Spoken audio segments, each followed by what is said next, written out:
Greetings, beloveds. This is Amy Caryn Johnson, the Earth Channel, here with you with another message. This one, like the last few, is not part of a series of any kind. I am simply going to focus on the energies for the coming week.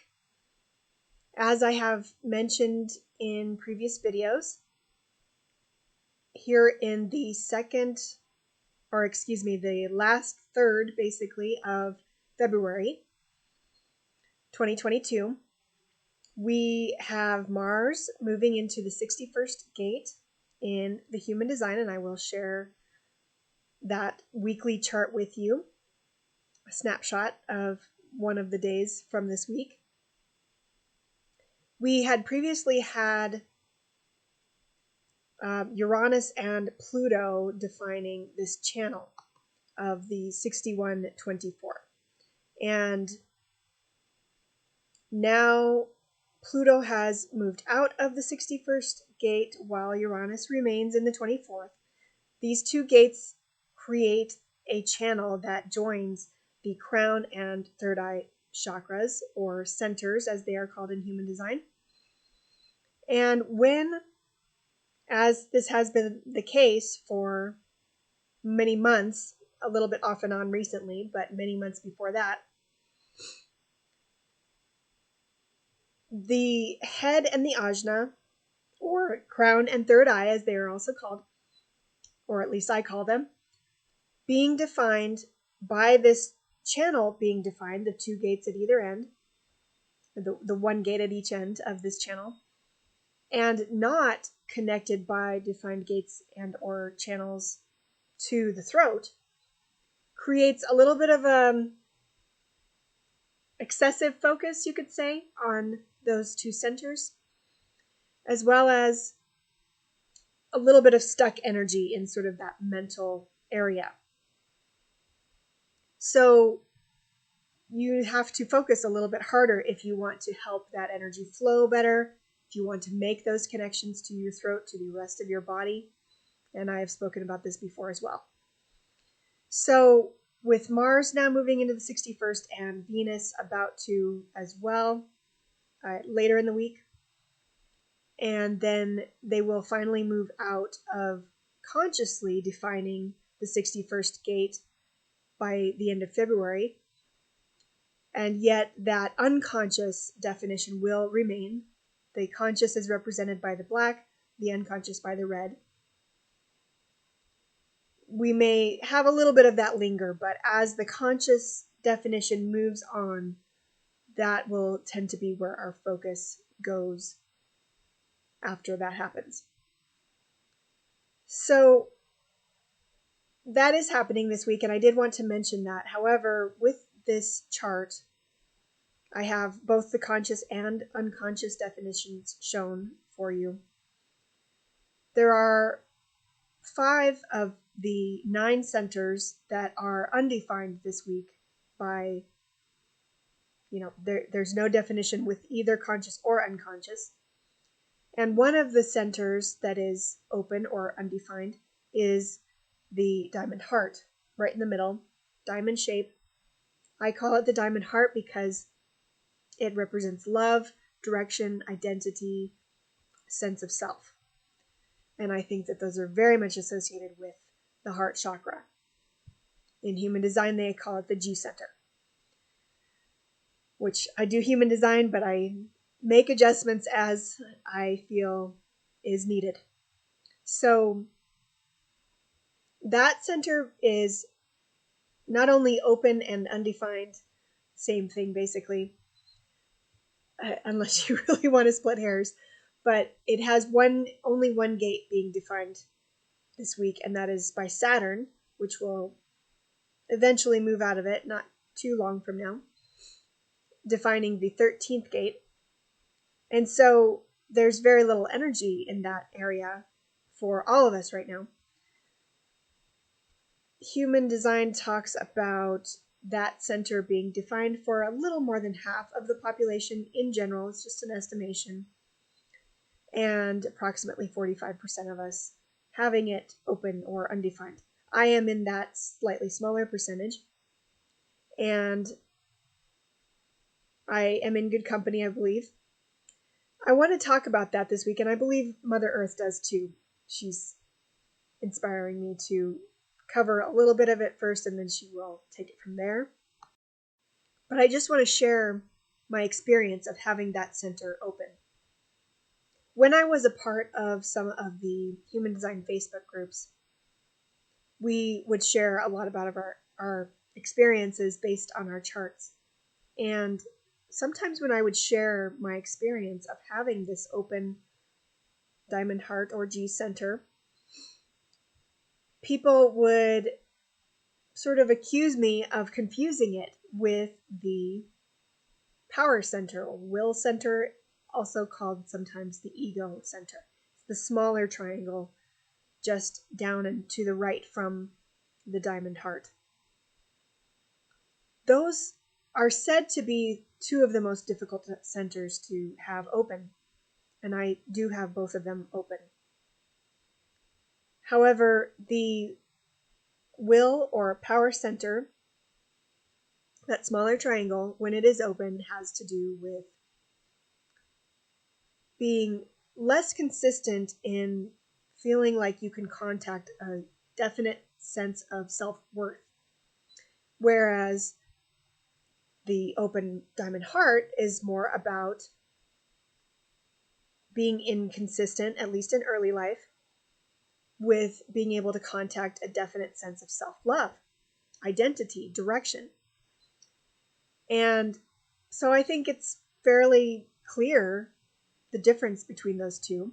I think I could easily perceive the difference, even though I have both of them open. And I have a little bit of a theory about why some people wanted to point more so toward the will center, power center, instead of the diamond heart as the source of certain experiences that I had. My theory, and this is obviously not for everyone, but in general, women are valued more for their consistent connection to and ability to provide love. And if you can love yourself, you can love others more easily. Now, what I've noticed with women and anyone who has a defined G center is that they have also a very defined sense of direction in life. And if you aren't really on that path with them, they don't even necessarily see you that much. It's just like, okay, if you're on this train with me, let's go. Otherwise, see you later. And that's not a bad thing. That's a really good thing. It's just people are attracted to them for both of those reasons. Number one, people are attracted to them when they feel like they're on that same path with them. And number two, sometimes people are attracted to them because they have that consistent connection to that sense of love. And so, whereas in contrast, in general, men are often valued and thought that they should have more than love, a sense of respect and power. And we all know that that's not always the case, that there is a whole spectrum of gender, and it can apply across no matter what your biological body looks like or is like. This is just speaking as sort of the archetypical masculine feminine, which of course can be in various different ratios and proportions in each and every person. So with that said, I think men in general, or people who identify as primarily masculine, miss, if they don't have it, the definition of that power center, that will center, and people who identify more as feminine miss the definition of that diamond heart, because that's what they would like to identify as. That being said, I have discovered some gifts with having an open diamond heart. Now, people can sometimes mistrust those of us who have a slightly more fluid sense of identity. And I'm not just talking about gender here. I'm speaking about all kinds of hats that you may like to wear at various times in your life, or even various points in your day, potentially your week, your month, your year. You may enjoy changing what you do, changing how people see you in various settings. And I have come to enjoy that to a degree, and also to realize which ones benefit me most. And so I don't even go to those that don't benefit me really anymore. Although sometimes it can be a little bit more tempting when you're around other people to take on their identity a little bit. And that's why, excuse me, some people may look at those of you who have that open diamond heart center and see themselves and like you for that, and want you to continue reflecting them back to themselves. Whereas, that might be okay for you for a while. It was for me for a while, but eventually I didn't want to do that anymore, and I realized that doing that was not good for me. So I wanted to change, and that relationship had to transition at that point. So it can be a little bit more difficult to be in various committed relationships at times for those of us with that open diamond heart center. It might take a little bit more time for us to really figure out what kinds of identities are going to work for us and which are not, and to really get firm in holding to that, creating those boundaries. It's harder for us to have boundaries in that respect. But once you have figured that out, it can be a really cool thing to be able to shift and flow a little bit with your identity, with your sense of self, and still be able to love yourself no matter what. Okay, I think that's enough from me. We'll see what Mother Earth has to say. All right, if you'd like to join me, let's take a few deep breaths and close our eyes.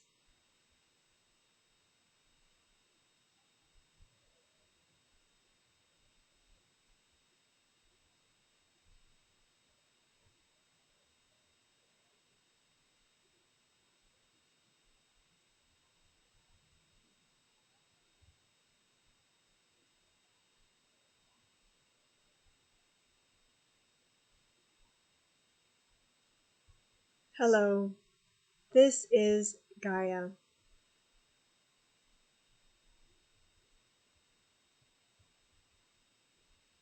We are so glad that Amy got the message to speak about this open diamond heart center today.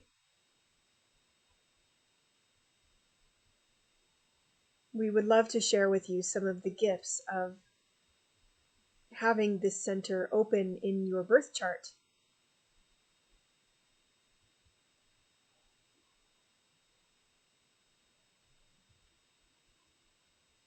While it can be challenging at first to have this center open and not necessarily feel like you have consistent access to love,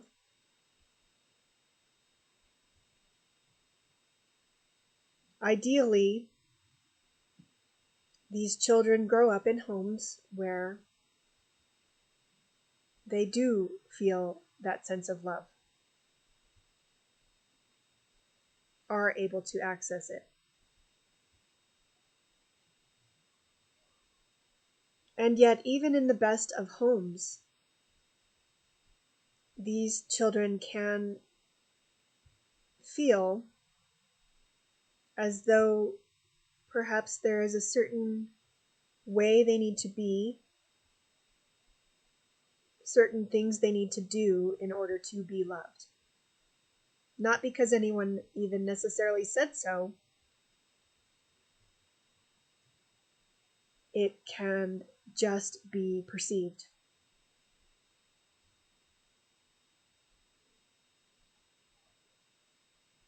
And yet, most everyone eventually leaves home, goes out into the world, encounters new people, and with each of these meetings of new people, these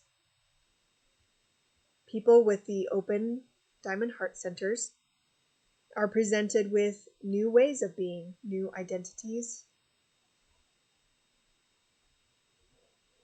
new ways to be loved, new ways to be appreciated.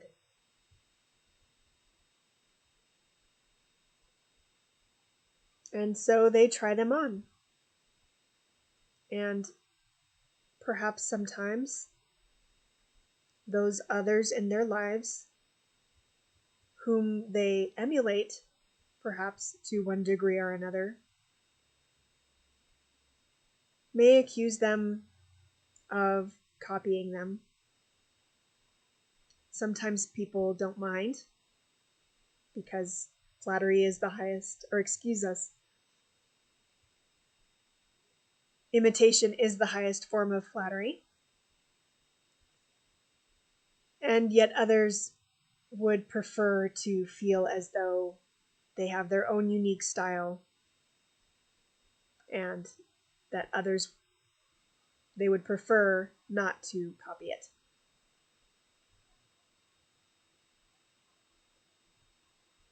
And so for those of you with the open diamond heart centers, we encourage you to take these forays into imitation with a grain of salt. Try to make them your own. Be discreet at times when it might be prudent.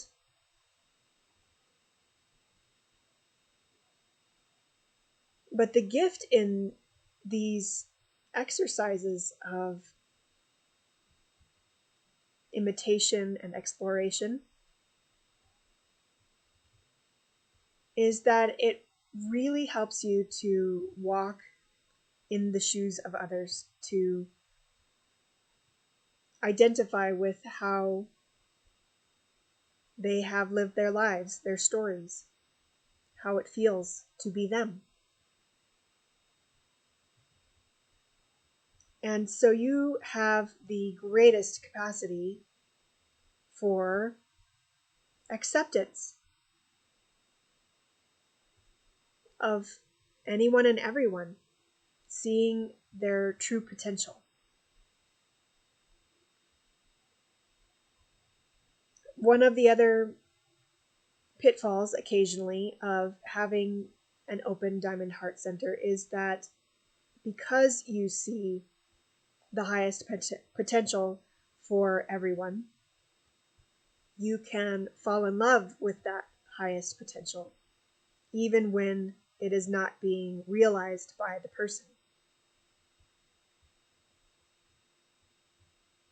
And so we invite you, if you may see this happening in your own life, to open your eyes and realize that the highest potential and the reality are not always the same.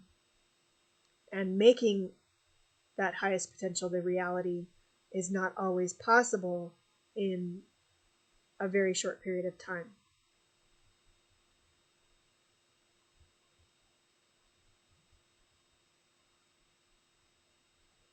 That is why it is so important to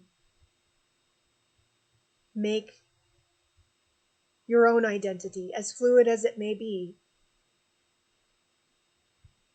make these little pieces and parts into a whole that is you, that helps you to flourish.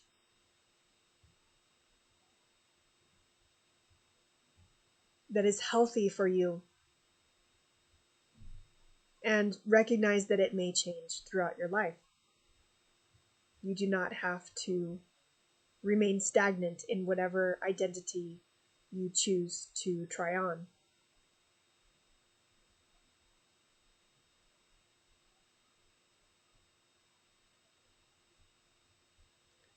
As with all centers that may be open in your charts, while it may be a challenge at times, or frequently even, to not have consistent access to the energies of those centers, the gift is that it can allow you to channel divine energy through those open centers more easily.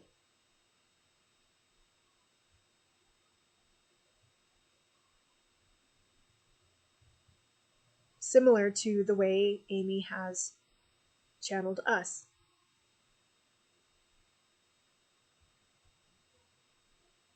Those defined centers in your charts, as much as they are gifts, certainly, each and every one of them, they are, by virtue of being defined in your birth chart, more so tied to the material world, whereas the open centers have more potential to allow in spirit.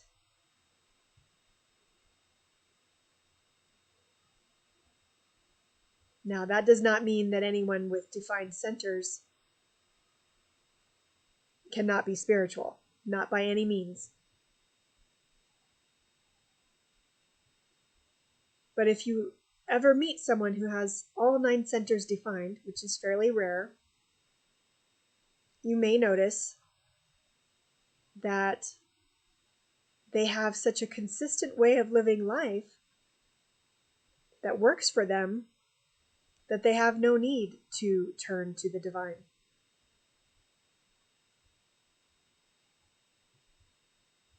And so when you have no need, sometimes you just don't. It doesn't mean that they never have any challenges, but the challenges seem to come with the people around them more so than to them directly.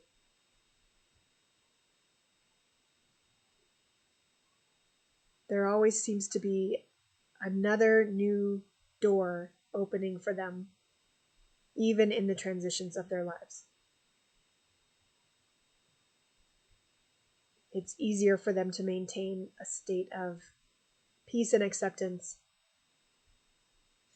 and yet not necessarily be able to walk a mile in another's shoes quite so easily.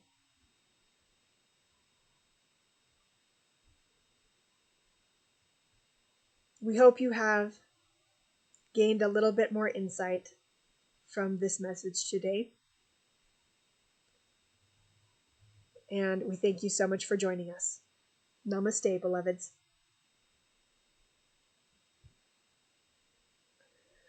All right, well, this is a bit of a long message today, so I will keep my closing brief.